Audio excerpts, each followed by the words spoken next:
Hey Aries, welcome to your 4th week of June extended reading. These are your cards from your monthly reading, and they indicate that this week you might be feeling a little bit sensitive to what may appear like some unkindness out in the world, not necessarily directed at you. And the best way that you can combat that is to stay grounded in your own physical reality at this time and not get too wrapped up in other people's stuff, because a lot of people have stuff bubbling up to the surface right now. And to just be kind to yourself, because there is a degree to where like the world is reflecting what it sees, and that kindness that you're not seeing, it begins with you. So nurture yourself and stay grounded in your physical and enjoy your creature comforts at this time. So let's find out what else Aries needs to know for the last week of June. So we're going to first look at what is something that Aries can look forward to. The Nine of Swords. And so what this is going to be actually is a little bit of a reality check.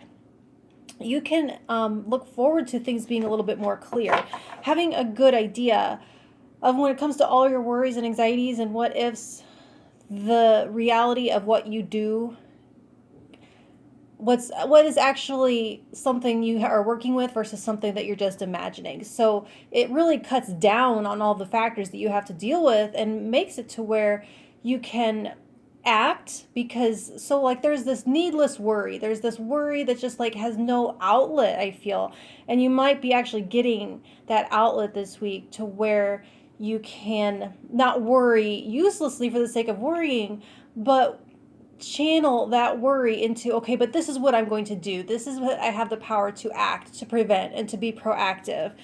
And so what can get in the way of that for Aries in this last week of June? I would like to shuffle more on the camera, but I always knock the tripod. All right, so the Hermit. So what could get in the way of that is going to be too much isolation. It's going to be not letting anyone in to help you. It's like the Hermit is actually a really beautiful card of going within and finding your own light, but as a blockage, it's going to be closing out anyone's help. It's going to be, I'm going to do this by myself. I don't need anyone's help.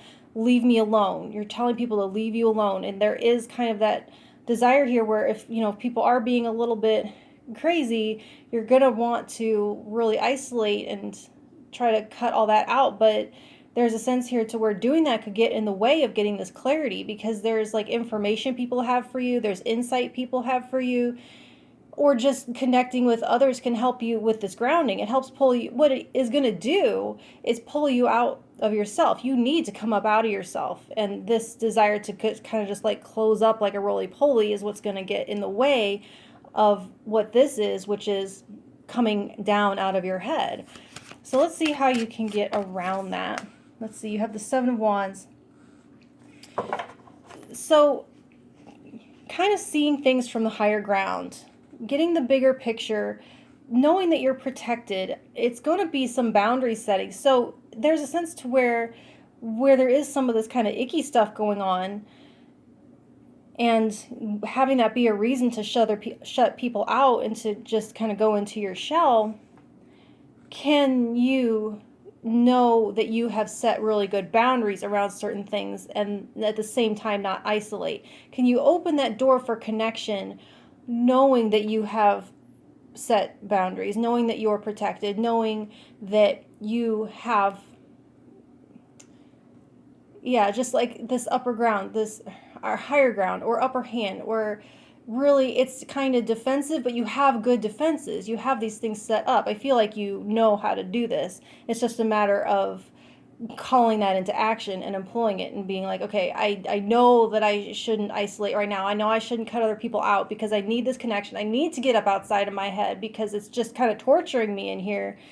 But at the same time, there's a lot of BS I don't want to invite in. So how do I do both? And that is going to be setting energetic boundaries, whether you're speaking them out loud, whether you're, deciding them, delineating that for yourself. It could be like being very specific on who you're connecting with. You have to connect with someone. So maybe there's just like someone that you trust and that's it, and that's fine too. Or maybe just like limiting your time with people, or maybe it could be that you're like, okay, I'm going to get together with the people that love me and support me and can help me, but but not social media. I'm not going on this site. I'm not looking at that. You know what I'm saying? That I hope that kind of illustrate the idea eventually. I know it took me a long time to get there. So what is the gift of this week for Aries? You have Justice. So this is going to be a major recalibration and a major rebalancing of energies, because there is a sense this feels very off. It feels very wonky. And so the gift of this week is going to be feeling more, because being all up here and being too isolated, it's really throwing off these scales, right? It's putting too much energy into this worry and anxiety and not enough energy into the reality. More, a lot of thought in the what if and not a lot of thought into this is my power right now, and that's where I'm going to keep, this is my locus of control, and that's where I'm going to stay, because that's where my power is, and I can feel empowered if that's just, I stay within that boundary.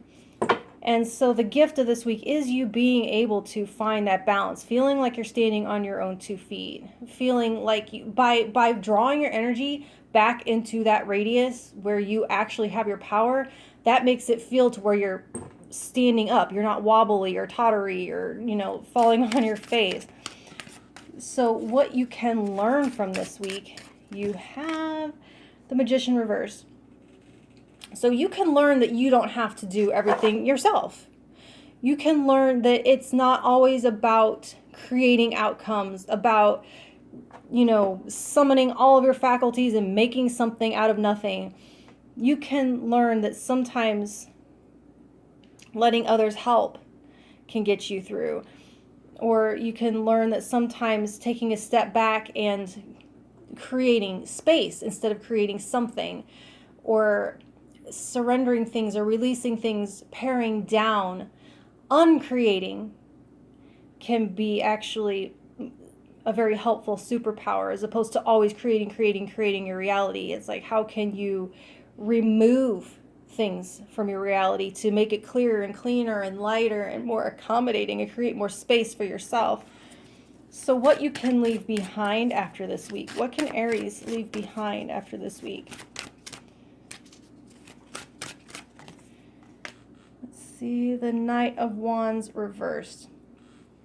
So you can leave behind what I was kind of saying this earlier, very sensitive, kind of not really wanting to, it's this protective, almost powerless feeling. So you can leave behind that feeling of, like I said, this worry for the sake of worry that does nothing but drain your energy. But you can kind of take your energy back by saying, okay, this is, even if it's the smallest thing, it might not be, now I have a plan from A to Z and it's all going to work out because everything is in my power. It might be just the smallest little thing that you have in your control, and you're going to, it's like, what was that in Galaxy Quest? That woman's job, she was just like kind of like repeating what the computer says. She goes, I have one job, it's stupid, and I'm going to do it. And I'm not saying that it's stupid, but you've got one job at this time, or there's one thing that you can do. Do the shit out of it. Do the hell out of it, okay? That's what I have for you this week, and I will talk to you next week. Thank you, Aries.